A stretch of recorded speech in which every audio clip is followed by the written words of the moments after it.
오늘 이렇게 많이 오셨는데요. 옆에 있는 분들하고 인사합니다. 반갑습니다. 은혜 많이 받으세요.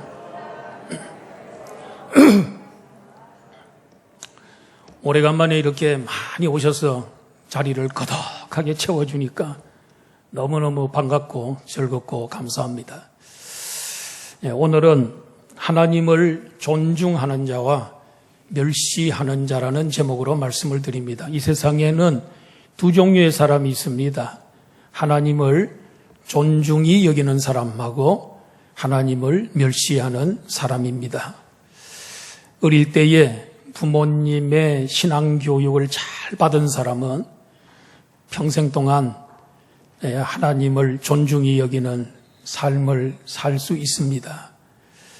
그러나 장년이 된 다음에는 자기 스스로가 책임을 져야 됩니다. 장년이 된 다음에 잘못한 것을 부모에게 책임을 묻는 것은 좀 지나치다고 생각이 됩니다. 그래서 저는 부모의 책임 100%, 본인 책임 100%다. 그렇게 생각을 합니다. 한나가 기도했을 때에 하나님께서 가장 좋은 선물을 주셨는데 사무엘을 주셨습니다. 사무엘이 젖을 뗀 다음에 서원한 대로 실로에 있는 성막에 성소에 아들을 바쳤습니다. 엘리 제사장에게 부탁을 하고 집으로 돌아왔습니다. 엘리 제사장에게도 두 아들이 있었습니다. 홈리와 비느하스. 두 사람은 아버지의 제사장의 대를 이어서 세습으로 제사장이 된 것입니다. 그런데 어린 사무엘은 하나님을 존중히 여기는 자가 되었고 두 아들은 엘리의 두 아들은 하나님을 멸시하는 사람들이 되었습니다. 그런데 어떻게 똑같은 성소에서 같이 지냈고 또 셋 다 제사장들이고 그리고 그 유명한 엘리 대제사장 밑에서 지도를 받았는데 어떤 사람은 하나님을 존중히 여기는 자가 되고 어떤 사람은 하나님을 멸시하는 자가 됐는가. 참 이건 참 아이러니컬한 그런 문제라고 생각이 됩니다. 첫째로 여호와의 제사를 멸시한 홈리와 비느하스에 대해서 12절에서 17절 내용인데 생각해 봅니다. 제사장이 하는 일은 제사 드리는 것을 돕는 일입니다. 죄인들이 제사를 드리기 위해서 오면은 그 제사를 하나님께 잘 드리도록 도와주는 일을 합니다. 죄인들의 입장에서는 제사를 잘 드리도록 돕는 사역을 하는 것이고 또 하나님의 입장에서는 백성들을 축복하는 하나님의 축복을 받아서 백성들에게 축복을 전달해주고 선언하는 그 일을 제사장이 했던 겁니다. 그런데 이렇게 구약의 제사장들은 바로 예수 그리스도의 구속사역의 그림자라고 할 수가 있습니다. 예수 그리스도께서 십자가에서 자기의 몸과 피를 십자가 제단에 다 쏟아부었습니다. 그리고 죽으셨습니다. 그 일로 인해서 죄인들이 속죄함을 받고 죄인들이 하나님의 자녀가 되고 영생 복락을 누리게 된 것입니다. 제사장 사역은 메시아 사역의 그림자요 예표라고 할 정도로 중요한 사역인데 엘리의 두 아들 홈리와 비느하스는 제사장으로서 성소에서 하나님의 제사를 멸시한 것입니다. 오늘날로 말하면 예배를 멸시하는 큰 죄를 범한 것과 같습니다. 구체적으로 무슨 죄를 범했습니까? 백성들이 제사를 드리기 위해서 제물을 가지고 오면 그 제사를 드리고 나면 남는 것들이 있습니다. 그것은 제사를 드리기 위해서 올라온 사람의 몫입니다.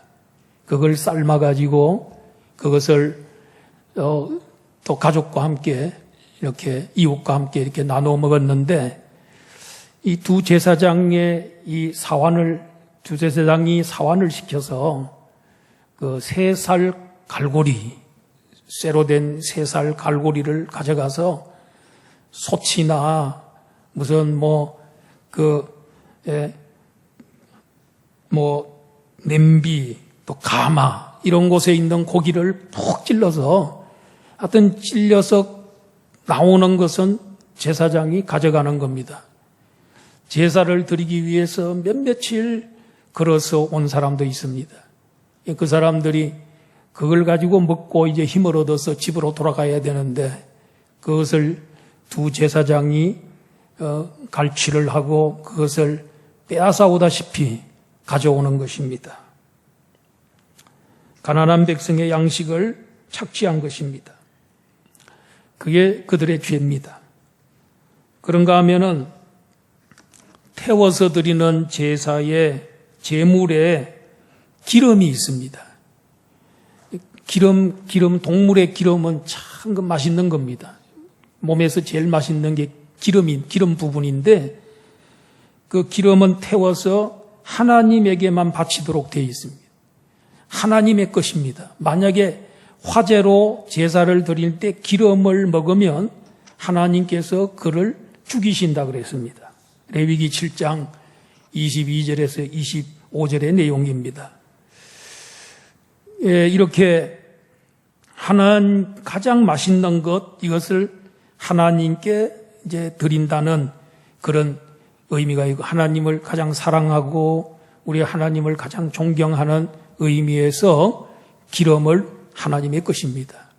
그런데 그것을 이제 태우기도 전에, 태워야 제사가 시작되는 건데, 제사도 드리기 전에 그것을 강제로 뺐다시피, 그래서 백성들이 좀 태우고 난 다음에 또 남는 거 있으면 가져가면 안 되냐고 그랬는데, 안 된다는 거예요. 그걸 내놓으라는 거예요. 당장 지금 내놓으라는 거예요. 그래서 그것을 더 맛있는 그 기름 부위를 다 가져가게 된 것입니다.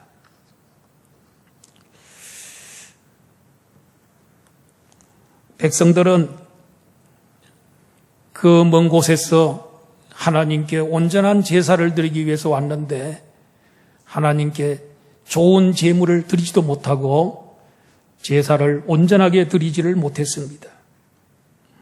두 제사장들은 하나님의 제사와 예배를 멸시했습니다. 하나님께 드려야 될 제물을 자기들이 중간에서 가로챘습니다. 이게 하나님을 무시하고 경멸한 채 하나님의 자리에 자기가 앉아있는 이 교만한 모습들을 볼 수 있습니다.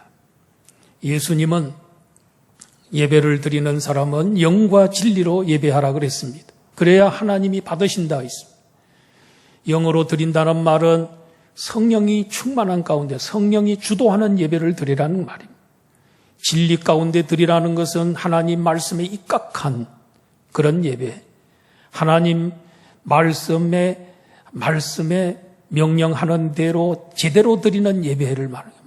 마음대로, 자기 마음대로, 자기 내키는 대로, 자기 방식대로 하는 게 아니고 하나님이 하라는 대로 예배하는 것, 그 예배를 하나님이 받으신다는 것입니다. 그런데 홈리와 비느하스는 하나님의 명령을 무시한 채 자기 마음대로, 자기 욕심대로 재물을 빼앗고 착취했고 하나님의 것을 자신이 갈취했습니다. 욕심 때문에 그런 죄를 범하게 된 것입니다. 아벨의 제사는 하나님이 받으셨고 가인의 제사는 하나님이 흠양하지 않았습니다. 그런데 성경은 가인과 그 제물은 하나님이 연락했지만, 가인과 그 제물을 연락하지 않았지만 아벨과 그 제물은 하나님이 연락하셨다고 했습니다. 말은 무슨 말이냐면 제사를 드리는 사람이 제일 중요하다는 거예요. 그 사람, 아벨, 가인, 이 사람이 중요하고, 그리고 드리는 제물도 중요하다는 것이죠. 아벨은 무슨 제사를 어떻게 해? 아벨은 히브리서 11장에 보면 믿음으로 제사를 드렸다 그랬어요. 믿음이 있는 사람. 가인은 믿음이 없는 사람.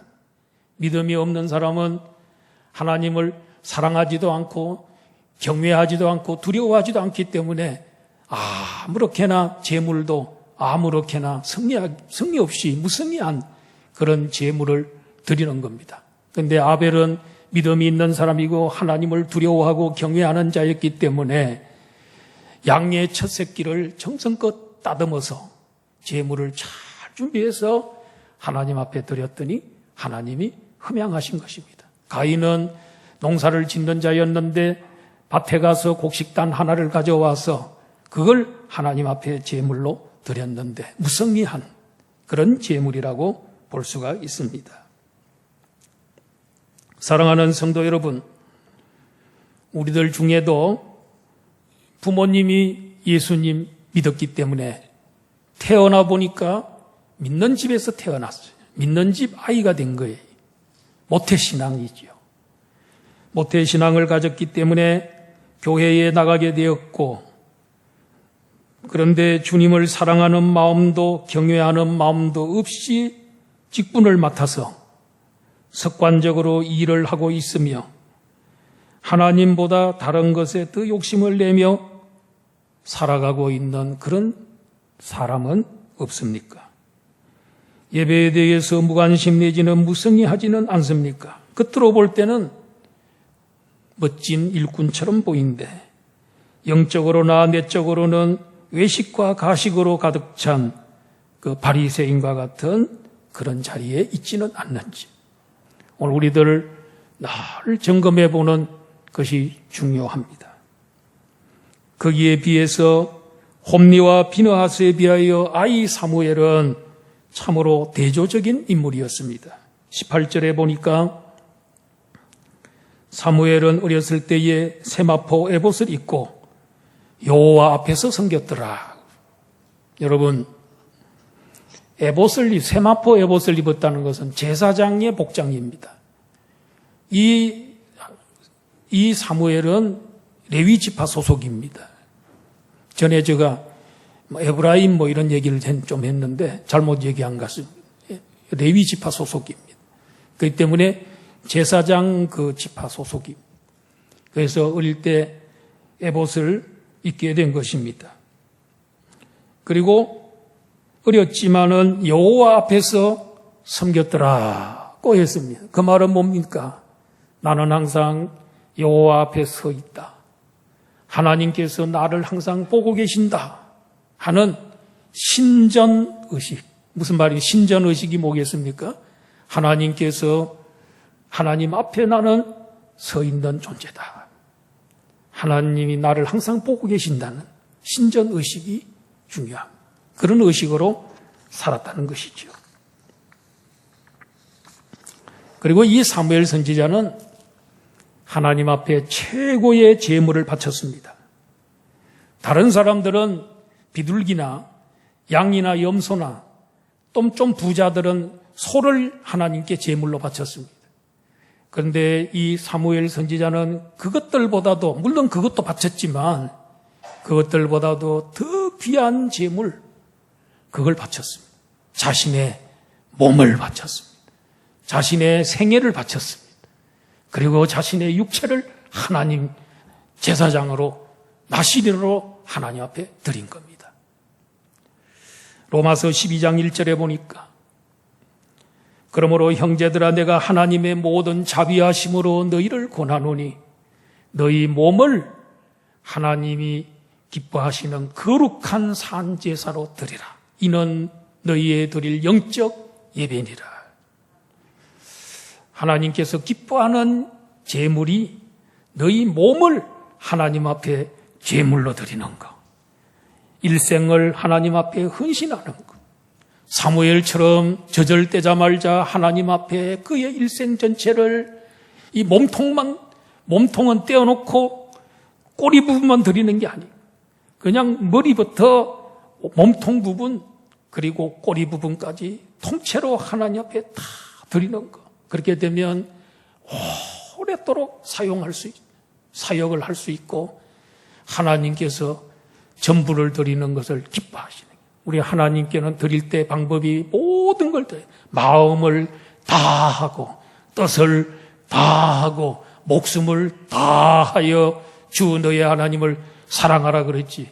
하나님 사랑하는데 마음의 일부는 떼어놓고 그리고 정성도 일부는 떼어놓고 그렇게 하나님 사랑하는 건 그건 반쪽짜리래. 그건 온전한 사랑이 아니라는 것이지요. 이 세상에서 가장 기뻐하는 제물은 첫째로는 예수님 십자가의 제물. 예수님이 십자가 위에 자기의 목숨과 자기의 피와 몸을 다 들여서 제물로 바친 거. 온 인류를 구원한 그 속죄. 그게 최고의 제사입니다. 두 번째 제물은 우리가 우리 몸을 하나님 앞에 헌신하는 거. 생활이 예배가 되고 우리의 삶이 예배가 되는 거. 그 내 몸을 하나님 앞에 온전히 바치는 거. 이게 두 번째로 좋은 제물이고. 그 다음에 구약시대에 양이나 염소나 소를 하나님 앞에 드리는 거겠지요.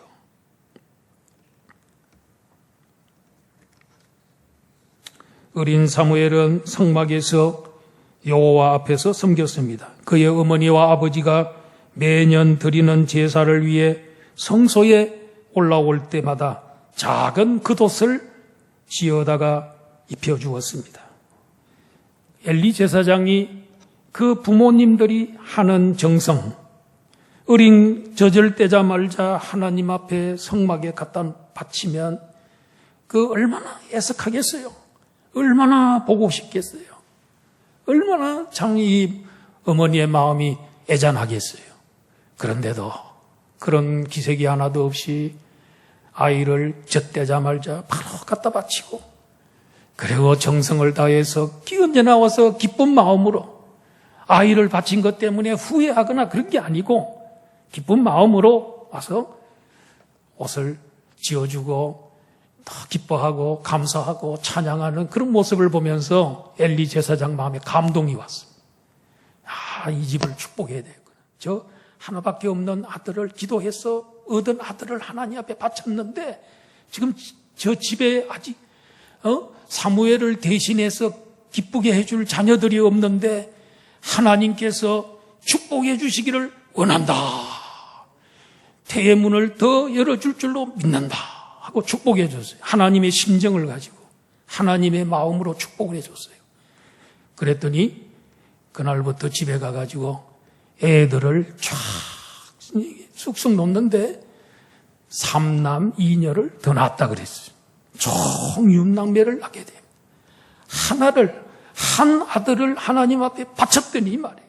하나님께서 5 아들을 천하보다 귀한 5 자녀들을 하나님께서 선물로 주신 거예요. 야, 하나 바치고 5개 받고. 야, 이 보통 장사가 아니다. 이게 보통 장사가 아니다. 보통 이득이 나는 장사가 아니다. 오늘 이 설교 듣는 분들 중에 여러분의 가족 중에나 결혼은 했는데 아직 태의 문이 열리지 않아서 애타게 기다리고 있는 분들 계실 거예요. 이 부부가 엘리 대제사장이 축복할 때, 이것은 엘리 제사장 개인의 축복이 아니고 하나님을 대신한 축복이다. 그리고 하나님의 심정으로 엘리 제사장은 축복한 거고, 받을 때는 하나님의 음성으로 받아들이고, 오늘도 제가 설교할 때에 그런 심정, 그런 마음으로 받는다면 오늘 임신할 줄로 믿습니다. 오늘 안 되면 내일 될 줄로 믿습니다. 하여튼 빠른 시일 내에 임신해서 10개월 이후에는 무더기로 아이들을 낳아서 그 아이들이 유아 세례받는 역사가 일어날 줄로 믿습니다. 그래서 오늘 날짜 잘 기억해뒀다가 여러분 이 믿음으로 말씀을 믿음으로 받으면 돼요. 주의 종은 주의 종 자기 말하고 자기 자랑하고 자기 철학을 얘기하려고 강단에 서 있는 게 아니에요. 하나님을 대신해서 대리자로 서 있습니다. 듣는 분들은 목사님의 말이 목사님 개인의 말이 아니고 하나님을 대신해서 말씀을 선포한다 생각하고 하나님 말씀을 받기를 축원합니다. 어린아이들이 은혜 받고 하나님께 헌신하고 하나님의 나라를 위해서 봉사하고 열심히 기도하고 하나님 앞에 자라는 것을 우리 부모님들은 적극적으로 지지해 주셔야 됩니다. 도와줘야 됩니다. 어릴수록 하나님 앞에 오래 쓰임받습니다. 일생을 몽땅 하나님께 바칠 수 있습니다. 인생의 황금기뿐만 아니라 모든 생애 전생애를 사무엘처럼 바칠 수 있으면 좋겠습니다. 저는 항상 중학교 2학년 때 하나님 앞에 헌신했습니다. 저는 참 하나님께서 저를 미션 스쿨에 다니게 했는데 1학년하고 1학년, 2학년 중간까지 교회는 안 나왔는데 성경은 많이 알았어요. 왜냐하면 성경 과목이 있었기 때문에 성경 과목에 대해서 시험을 치니까 다 딸딸딸 다 외워가지고 교회 나오기 전에 성경 구약 이야기 박사요. 성경 박사야. 그랬는데 2학년 여름 방학 때쯤 가까이 돼서 교회에 나가기 시작합니다. 그때는 벌써 아마 성경도 많이 알고 있는데 학교에서 예배도 드렸어요. 근데 교회는 처음 나왔어. 그날부터 참 하나님께서 이 깊은 은혜의 자리로 나가게 주님을 사랑하게 하시고 정말 얼마나 뜨겁게 예수님 믿었는지 몰라요.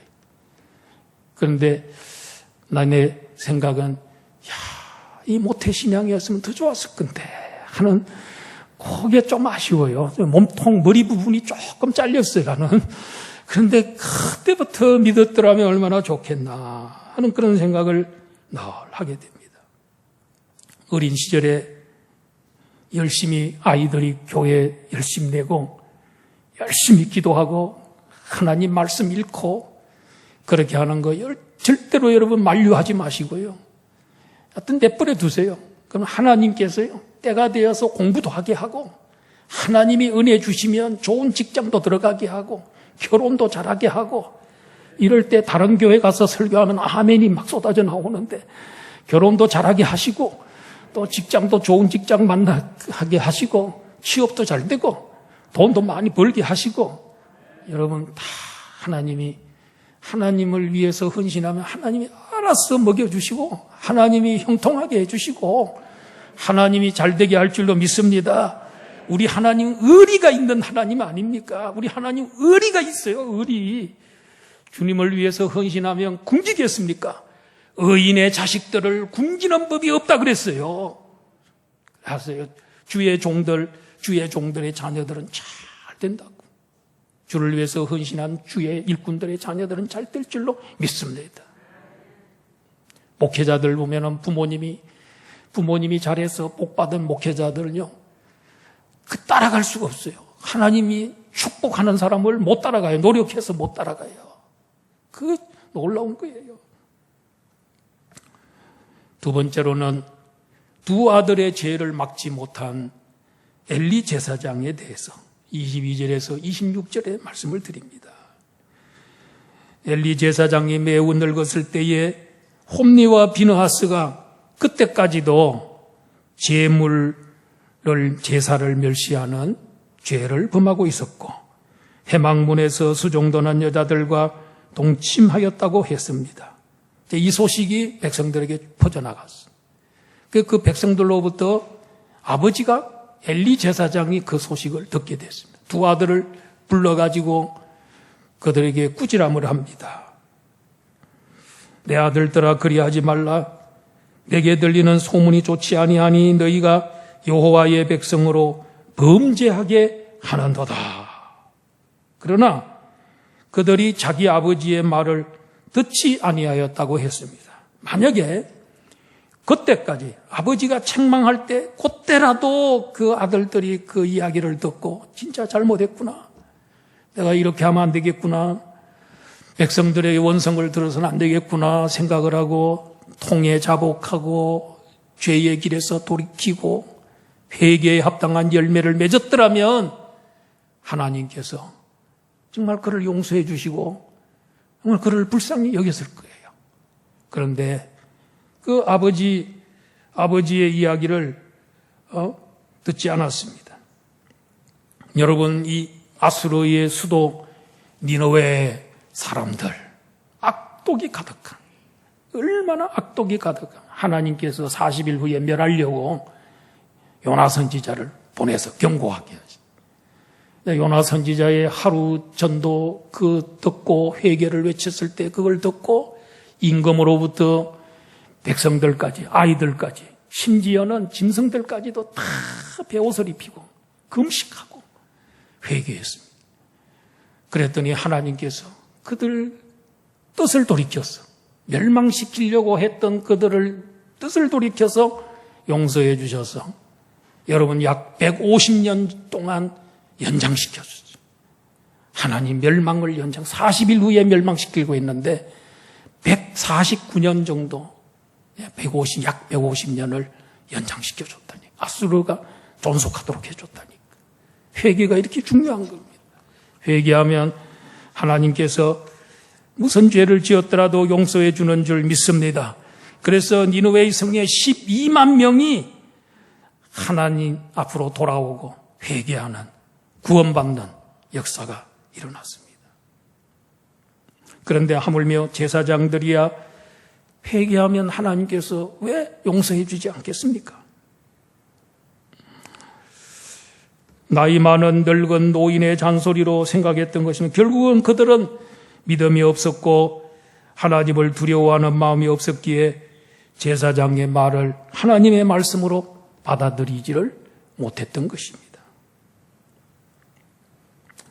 우리는 어떻습니까? 아직도 죄를 끊지 못하고 발목이 잡혀 떠나지 못하고 있지는 않습니까? 죄악의 수렁에서 허우적거리며 점점 더 깊이 빠져들고 있지는 않습니까? 가까운 사람들이 혹은 성도들이 혹은 강단에서 경고할 때에 그것을 사람의 경고로 받지 말고 하나님의 경고로 겸허히 받아들이고 회개하면 하나님께서 용서하시고 큰 은혜를 베푸시고 다시 회복시켜 귀하게 사용할 줄로 믿습니다. 예수님의 첫 번째 메시지가 때가 찼고 하나님 나라가 가까이 왔다. 하나님 나라 천국이 여기 와 있는데 누가 들어가느냐? 회개하고 복음을 믿어라. 그러면 천국 들어간다. 놀라운 은혜. 회개하고 복음을 믿으라는 것입니다. 회개가 이렇게 중요한 것입니다. 자, 두 아들은 이렇게 살았는데 거기에 비해서 사무엘은 어떻게 살았을까요? 26절 다 같이 한번 읽어보도록 하겠습니다. 다 같이 시작. 아이 사무엘이 점점 자라매 여호와와 사람들에게 은총을 더욱 받더라. 여러분, 이 구절이 신약 성경에 누구에 관한 구절하고 닮았습니까? 성경 잘 아시네. 예수님의 어린 시절의 모습입니다. 누가복음 2장 52절에 뭐라고 했습니까? 예수는 지혜와 키가 자라가며 하나님과 사람에게 더욱 사랑스러워 가시더라. 똑같습니다. 은총을 더욱 받더라 하는 말. 은총이 사랑이거든요. 사무엘이 자라가면서 하나님과 사람에게 사랑을 더욱 받더라. 예수님도 키가 자라고 지혜가 자라면서 하나님과 사람에게 더욱 사랑을 받게 자랐다. 사랑을 받으면 여러분, 하나님이 이런 말씀을 한번 하셨지요. 잠언 8장 17절에 보면은 나를 사랑하는 자들이 나의 사랑을 입으며 그랬습니다. 하나님을 사랑하는 사람은 하나님을 사랑하면 하나님도 인격을 갖고 계시기 때문에 하나님 자기를 사랑하는 사람을 하나님 사랑을 입게 만들어준다. 사랑하면 하나님 더 사랑해 준다는 거예요. 우리도 하나님 사랑받기를 원하신다면 여러분 하나님 많이 사랑하세요. 그러면 하나님께서 여러분을 엄청나게 사랑할 겁니다. 그런데 하나님 별로 안 좋아하고 하나님이 관심이 별로 없고 그러면 하나님께서도 여러분에게 별로로 대할 겁니다. 하나님 사랑받고 싶으면 하나님 사랑 많이 하세요. 집에 기르는 동물들이 있죠. 애완견들. 얼마나 주인이 오면은 꼬리 흔들고 이러니까 정말 주인이 얼마나 사랑합니까, 여러분? 근데 또 고양이를 키워보면 고양이가 더 사랑스럽다네? 개보다도 오히려. 그래, 사랑받을 그럴 일을 해야 된다. 그래서 여러분, 우리 자녀들로 하여금, 하나님의 사랑을 더욱 받으면 하나님을 더욱 사랑하게 되고 사람의 사랑을 더욱 받으면 사람을 더욱 사랑하게 됩니다. 하나님을 사랑하고 사람을 사랑해야 큰 인물이 될 수 있습니다. 사사가 될 수 있습니다. 제사장이 될 수 있습니다. 선지자가 될 수 있습니다. 사무엘은 1인 3역을 감당했던 것입니다.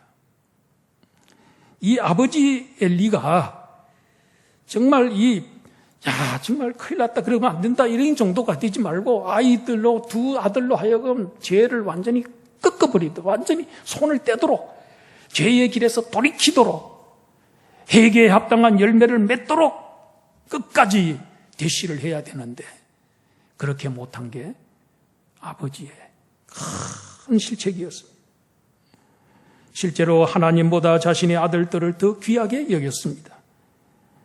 가정의 사랑의 훈계가 반드시 있어야 하고 자녀들은 부모님께 사랑으로 순종해야 하는 것입니다. 그래야 복받는 가정, 형통하는 가정이 되는 것입니다. 마지막 세 번째는 간단하게 말씀을 드립니다. 하나님을 존중히 여기면 존중받고 멸시하면 경멸당한다는 것입니다. 27절에서 37절 내용입니다. 하나님께서는 이 홈리와 비느하스에게 제사장이 되는 복을 주셨지요. 그리고 하나님 앞에서 제사 드리는 사역을 맡겨주셨지요. 먹을 것, 좋은 것 풍족하게 먹여줬지요. 권세도 명예도 그들에게 주었는데 만족하지를 않고 욕심에 사로잡혀서 죄를 지었던 것입니다. 그들에게 하나님께서 무슨 벌을 주셨습니까? 나를 멸시하였기 때문에 내가 그를 경멸할 것이다. 그리고 그의 집에 노인이 하나도 없게 하리라. 집에서 출산되는 모든 자가 젊어서 죽으리라. 그리고 두 사람이 같은 날에 죽게 될 것이다.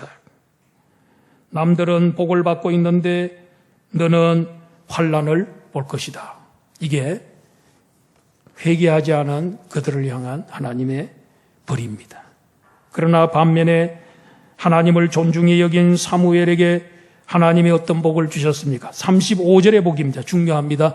35절 다 같이 한번 읽어보겠습니다. 시작. 내가 나를 위하여 충실한 제사장을 일으키리니 그 사람은 내 마음 내 뜻대로 행할 것이라. 내가 그를 위하여 견고한 집을 세우리니 그가 나의 기름 부음을 받은 자 앞에서 영구히 행하리라.